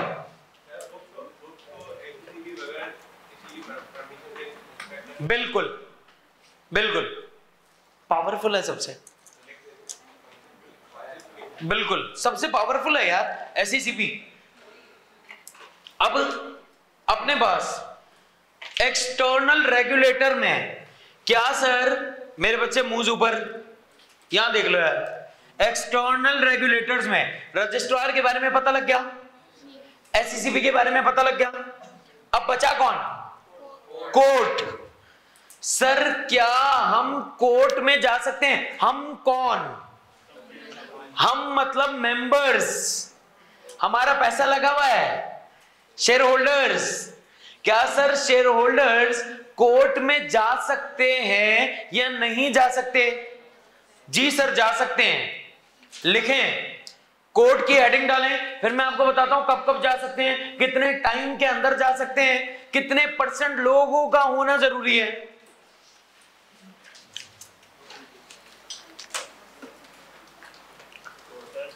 जी भाई, कॉल करता है शेयर होल्डर्स को ऑन बिहाफ ऑफ मेंबर्स। जी सही है, सुने, क्योंकि मीटिंग कॉल करना, भाई इनका एक सवाल है, इसके सवाल का जवाब दे देता हूं।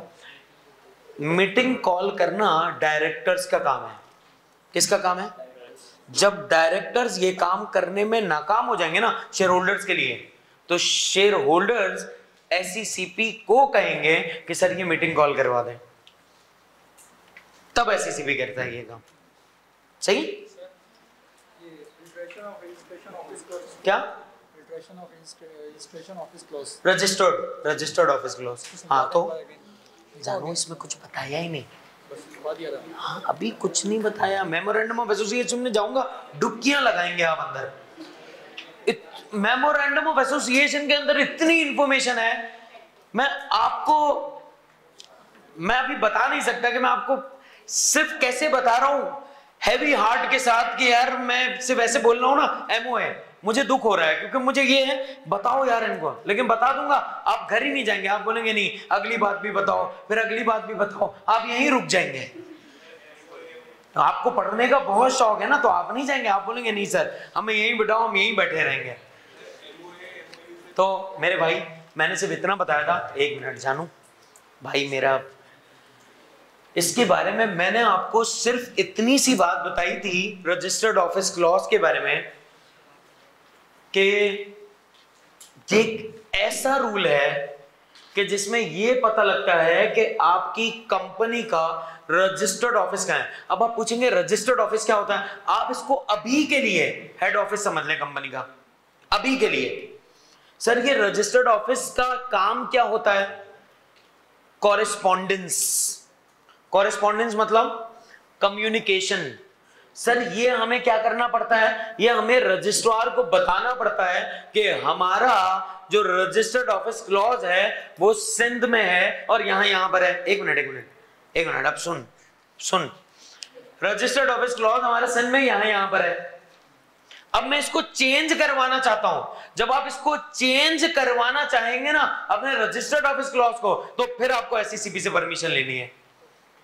अब आप ये सोचेंगे यार इतना क्या बड़ा काम है जो रजिस्टर्ड ऑफिस चेंज करवाने के लिए आप एससीसीपी के पास जा रहे हो। जरा सोचते हैं एक सिर्फ मिनट के लिए, आपको सिर्फ एक आग का छिड़काव कर रहा हूं। जरा सोचें यार, मेरे नेबर हैं, उन्होंने मुझसे कहा हमें लाख रुपए चाहिए, मेरा उनके साथ बड़ा अच्छा लिंक है, मैं उनको दे दूं? दे दें यार, अच्छा लिंक है, जानते हैं, उनकी हिस्ट्री पता है, चीजें पता है, क्या करें, दे देते हैं। अब वो मेरे नेबर बताए मुझसे क्या कह रहे हैं, यार हम लोग लाख रुपए लिए, अब क्या करें यार, हम लोग ना यहां से छोड़ के जा रहे हैं यहां से इस्लामाबाद। वे अब मैं क्या बोलूंगा, भैया मेरा जितना भी ट्रस्ट था ना वो यहीं तक था जब तक तुम मेरे बाजू में थे, अब तुम उठ के जा रहे हो इस्लामाबाद, तो कंपनी लोगों से पैसा लिया क्या बता के कि हम यहां पर हैं, और कंपनियां उठ के जा कहां रही है, इस्लामाबाद। तो इसका मतलब किससे पूछना पड़ेगा, शेयर होल्डर से। आप लोग एग्री करते हो ये हरकतें करने जा रहा है, तुमसे पैसे यहां लिए गायब होने जा रहा है। अब समझ आ रहा है कुछ कि इतने एससीसीपी के पास जाने की वजह क्या हमारी, सही है।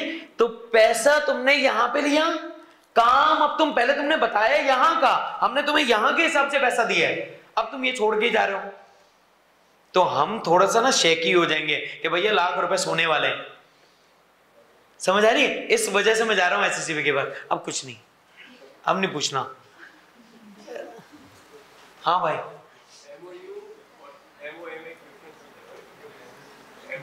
कोई डिफरेंस नहीं, अभी के लिए कोई नहीं है।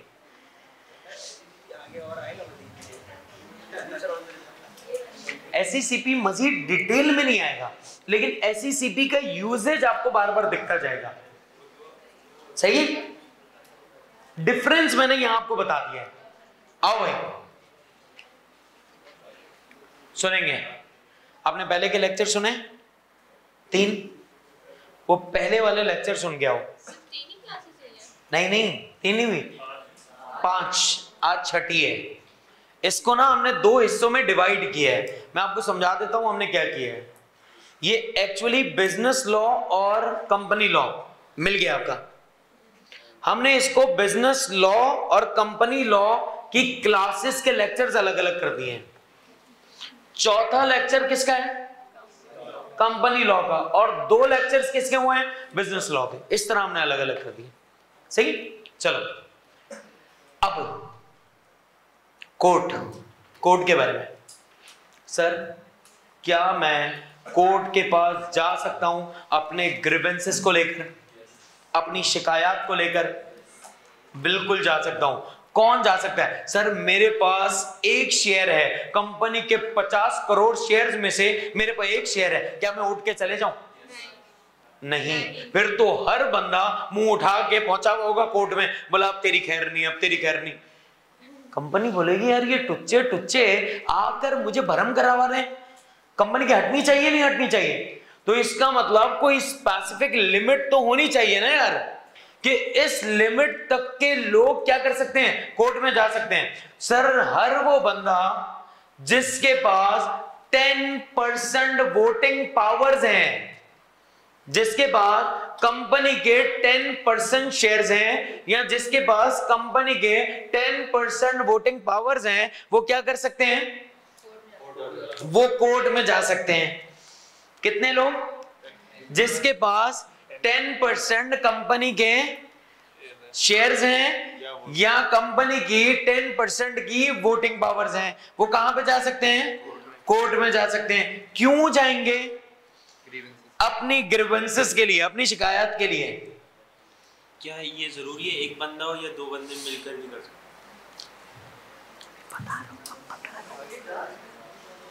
जिंदगी में ना आगे भाग जाऊं बस।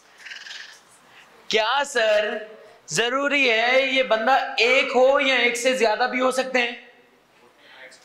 वोटिंग राइट्स पूरे करने जरूरी हैं, नहीं समझे?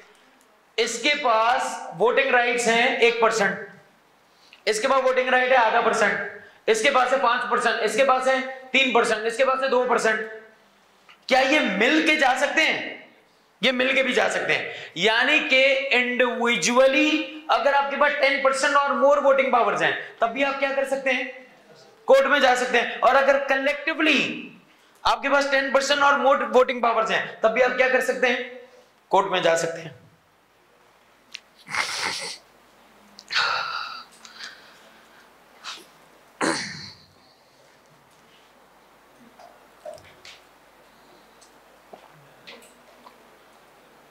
बोर हो गया हैं? अभी मैं यहाँ नाचता हूँ, घुंघरू पहनूंगा या नाचूंगा, फिर तू एंजॉय कर। यार बोला बोर हो गया बेटा, क्या करूं ये, तू गलत फंक्शन में आ गया है। ये फंक्शन खाली पढ़ने, टाइम नहीं देख भाई, अभी बहुत कुछ पढ़ना है। अच्छा जी सर, मुझे शिकायत किस बात से होंगी, कंपनी के मीटिंग से होंगी ना। कंपनी मीटिंग कॉल नहीं कर रही होगी, मीटिंग कॉल की होगी तो डायरेक्टर जो है वो प्रॉपर्ली इलेक्ट नहीं किए होंगे, हमने जिसको वोट किया वो डायरेक्टर आया ही नहीं, कोई अलग से कोई नमूना दिख रहा है हमें, नहीं समझे? पेपर्स कहने आपसे पूछा गया, 2 टीचर आपके सामने रखे, बोला ये वाला या ये वाला, आप सबने वोट किया इसको इसको इसको इसको, सबने इसको वोट किया, आया ये वाला, आपकी हटेगी नहीं हटेगी? आप बोलोगे अबे वोट हमने किसको किया, आया कौन है? इसका मतलब आपकी वोटिंग का कोई फायदा ही नहीं हुआ, हाँ या ना? तो इसी वजह से आप अपने ग्रीवेंसेस लेकर कहां जाते हैं, कोर्ट में जाते हैं। तो मीटिंग होने के विद इन 30 डेज, क्या बोला मैंने, क्या बोला? मीटिंग होने के विद इन 30 डेज में हमें कहां पे जाना होगा, कोर्ट में जाना होगा। लेकिन कितने परसेंट वोटिंग पावर्स वाले लोग, 10% वोटिंग पावर्स वाले लोग कितने टाइम के अंदर जाएंगे, 30 डेज में जाएंगे। समझे बेटा? देखो शाबाश।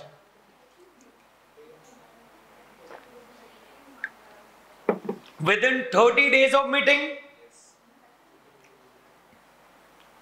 कितने परसेंट वोटिंग पावर वाले हैं, 10% वोटिंग पावर वाले लोग, ठीक है? सर कितनी वजह से जा सकते हैं कोर्ट में? जवानों, कोर्ट में जाने की कितनी वजह होंगी? 3। बॉडी कॉर्पोरेट को याद रखने के लिए कितनी बातें थी? 3। फॉरेन कंपनी को याद रखने के लिए 3।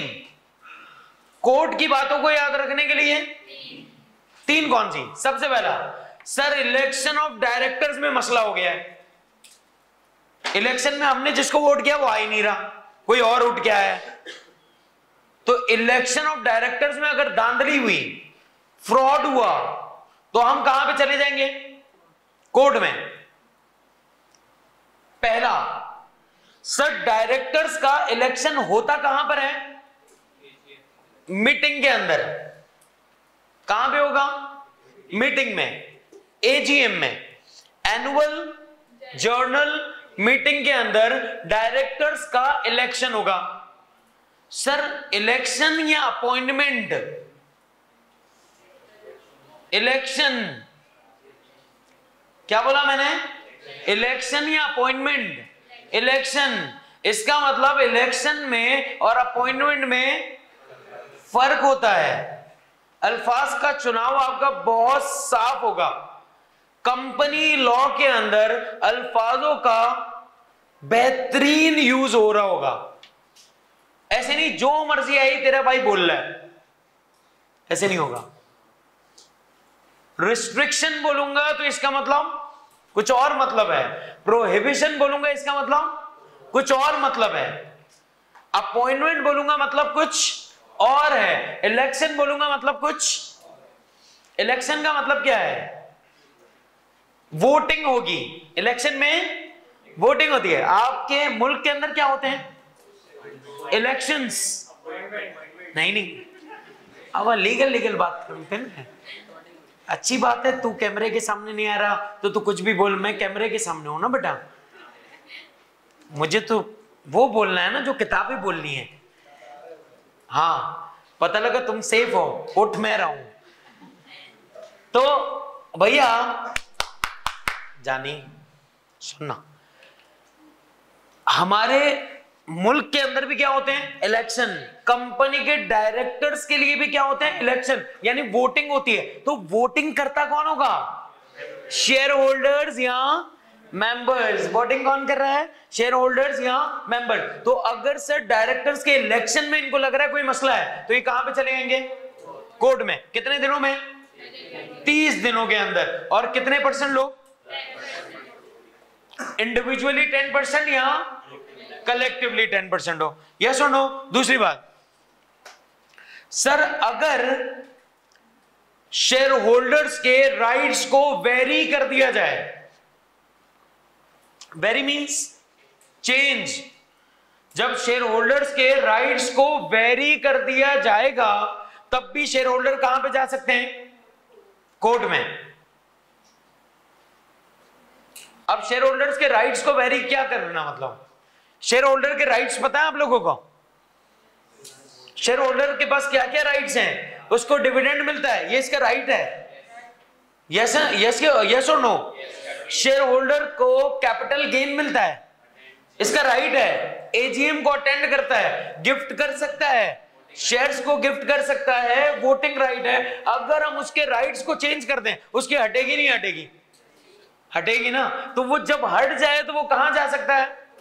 कोर्ट में जा सकता है। लेकिन वेरी शेयर होल्डर्स राइट्स, क्या अगर शेयर होल्डर्स के राइट्स को वेरी कर दिया जाएगा, चेंज कर दिया जाएगा, तो आप क्या करेंगे? कोर्ट में चले जाएंगे। बात समझ आई या नहीं? डन। तीसरी बात, procedure of meeting not according to article of association. Procedure of meeting not according to article of association. Sir meeting का जो प्रोसीजर है, मीटिंग का जो प्रोसीजर है वो अगर आर्टिकल ऑफ एसोसिएशन जैसा नहीं होगा तो भी क्या कर सकते हैं? कोर्ट में। अब सर आर्टिकल ऑफ एसोसिएशन में ऐसा क्या है? जवान, वो मेरा भाई कौन पूछ रहा था आर्टिकल ऑफ एसोसिएशन का, सिर्फ हल्का सा ग्लिम्स बता रहा हूं, आगे सवाल लूंगा नहीं। आर्टिकल ऑफ एसोसिएशन के अंदर कंपनी के इंटरनल अफेयर्स की सारी इंफॉर्मेशन होगी।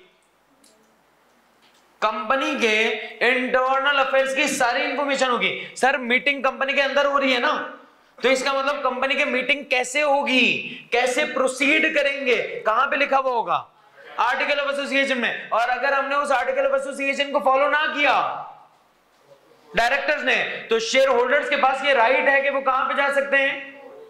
कोर्ट में जा सकते हैं। समझ आई बात या नहीं? आसान। किस चीज के बारे में मैंने आपको बताया? रजिस्ट्रार, SECP कोड, यानी कि मैंने आपको एक्सटर्नल रेगुलेटर्स के बारे में बताया है। किस बारे में बताया? 3। 1 is SECP, registrar and code, और बॉडी कॉर्पोरेट के बारे में बताया था। आज के दिन 4 टॉपिक्स के बारे में प्रॉपर इंफॉर्मेशन दिए। प्रॉपर, हाँ या ना? समझ आ रही है बात या नहीं? एक नजर देखें, फिर मैं आपसे कुछ सवालात करता हूं। जल्दी जल्दी एक नजर देखें, फिर मैं आपसे कुछ सवालात करता हूं। बॉडी कॉर्पोरेट, फॉरेन कंपनी के बारे में तो बता चुका हूं ना? हाँ, तो पिछली क्लास का पूरा रिवाइज करवाया, आकर पहले 10-15 मिनट रिवाइज किया हमने।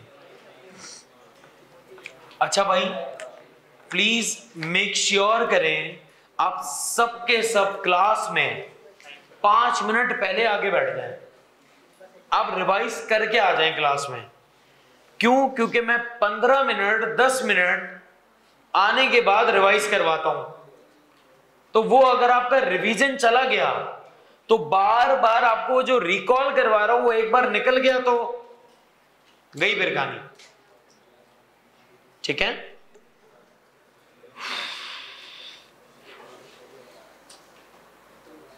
समझ आ गया? कुछ समझ आया आप लोगों को?